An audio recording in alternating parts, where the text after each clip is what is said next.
आं खयला मैला बिसिडिसिनि चेयारमेन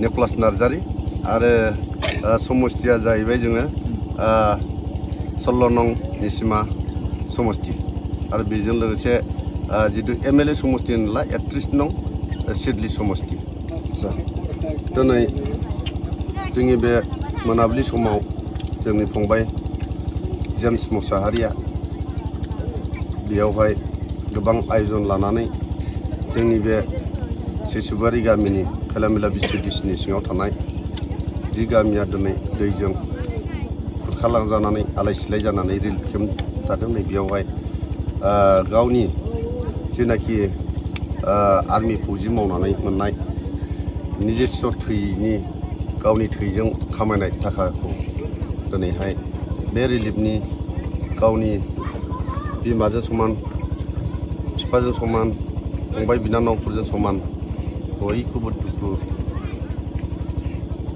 आरिमान रिलिफनि गथ' गथायफोरखौ नुहुरनानै बियो नै बावैसो साननैसोनि सिगाङाव जों ससियेल मिडियायाव नुबाय थादों। नाथाय बिथाङा गावनि डिउटियावनो दंमोन बबेयाव काश्मीराव दंमोन फंबाया। बेनिफ्राय गावगा मबाइलाव नुनाय लगे लगे ससियेल मिडियायाव नुनाय लगे लगे इमिडियेट बिथाङा गावनो बुंहरदों जे आं सिसुबारि गामियाव थांगोन। दा सिसुबारि गामिया ओरैबायदि दुखु दाहा सैना थाबाय। बेखौ नुनायजों बियो सिगाङावनो बियो गावनि इउटिउब चेनेलाव होबाय थागासिनो दंमोन। दा बिथाङा गमामायैनो नै साननैसोनि गेजेराव बियो सुथि लाना फैनाय लगे लगे बिथाङा मैया सफैबाय। बिथाङा सफैनायजों फैनायाव बहुद खस्थ'जों भुगिनानैब्लाबो फैबाय बेसारा। मैया 2-3 टाइमाव रायनि जरायाव मासे अमाया बारस'नानै होदों हाग्रानिफ्राय ओंखारदेरनानै। दा बेयाव बिराद दुखु मोननांगौ लगिया दंमोन, नाथाय हेलमेट दंखाय बासायबाय। बेजों लोगोसे बेग बादों सिफुङाव। दा बे बेगा साखाथियाव गोग्लैना होनानै सेफ होबाय आरो सेफ खालामना होनाय बायदि जाबाय। आरो बेजों लोगोसे गारियारि स्क्राच जादों। बेजों लोगोसे लेफ्ट गार्डआ बायनानै थांदों गंनै। थेवब्लाबो जों फंबायखौ दिनै लोगो मोनबाय आरो बे लोगो मोनफैनायजों फंबाया जिनाखि गावनि आयोजन बेफोरखौ दिनै जाफुंहोनो हाबाय बे मोनाबिलिनि गेजेराव। नाथाय फंबायनि सायावथ' जों जेबो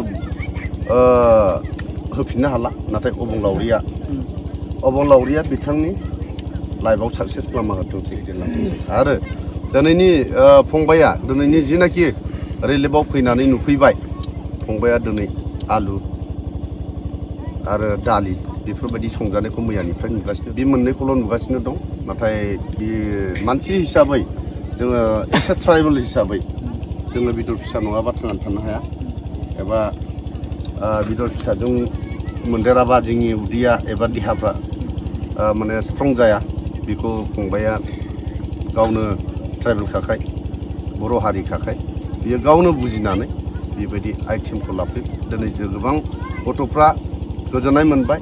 गावनि फंबाय बिनानावफोरखौ बुजायबाय दे नोंसोरो फरायनायाव गोसो होनांगौ आरो नोंसोरनि थाखायसो आं फैदों आरो नोंसोरो दुरबलथा रिलिफआव थानानै दुरबलथा जानो नङा। रिलिफआव थानानै फरायनांगौ। रिलिफआव थानानैनो नोंसोरो खेला दुलायाव गोसो होनांगौ। लाइफआ साक्सेस जानांगौ। बेबायदि खोथा बुंनानै फंबाया जोंनि बे खैलामैला बिसिडिसिनि सिङाव थानाय सिसुबारि गामिनि जेनाखि गावनिनो बिनानाव फंबाय असे बायदि बिसोरखौ गोबां बुजायबाय आरो बिमा बिफाखौबो बुजायबाय जे नोंसोरो इसोरखौ दाबाव आरो नोंसोरो गावसिनि जेनाखि मावनांगौ हाबा बेफोरखौ आग बारायलांबाय था, दुरबल जानो नाङा। नैबे खोथाखौ बुंदों। मानो होनना बुङोब्ला जोंनि गभर्नमेन्टआ माबा मोनसे सुबिदाखौ रिहेबिलिटेसनखौ होगोन नै बेबायदि बुंनानै गोबां बुजायगासिनो दं। आरो दिनैनि जिनाखि जानाय जथेस्थ' थोजासे आग्लायलायनायनि फंबाया दिनै जाहोफैबाय जोंखौ बिराद मोजाङै। दाउ अमा गोबांनो बेबायदिनो आयोजन मोनसेल' आइटेम नङा, 2-3 आइटेमजों फंबाया दिनै बे रिलिफ केम्पखौ माने जाहोनायजों जों साफ्रोमखौबो गोजोन होनो हाबाय। आं फंबायनि सायाव जोबोद धन्यबाद होयो बेजों लोगोसे फंबायजों लोगोसे जिनाखि बाक्सानि फंबायनि लोगोफोर आर्मिफोर साथाम फैफादों दा आं बिथांमोननि सायावबो बिराद धन्यबाद होयो फंबायमोना गावसिनि आखाइजोंनो दुखु खस्थ' खालामनानै जे मावै दाङै दिनै ओरैबायदि रिलिफआव जाहोबाय जों बुंनानै गोसोजों बुंनानै फोजोबनो हायि बायदि बेबायदि जों गोजोननायखौ मोन्दों आरो फंबायमोनखौ जोङो एकदम धन्यबाद होनोनो माने मोनसे रावानो गैया बेबायदि अबस्था जोङो फंबायमोननि सायाव ओरैबायदि मोजां मोनबाय दे फंबायमोनखौ मा रावजों जों धन्यबाद होबावनो ओंखायनो आं फंबायमोननि सायाव बुंबाय जे फंबायमोननि जिनाखि लाइफ जार्नि नैबेफोरो जेन' नोंसिनि टारगेटसिम जेन' सहैयो आं बेखिनिखौ अबंलावरिनि सायाव दिनै बे मोनाबिलिनि गेजेराव साखि दोननानै आं फंबायमोनखौ धन्यबाद होयो।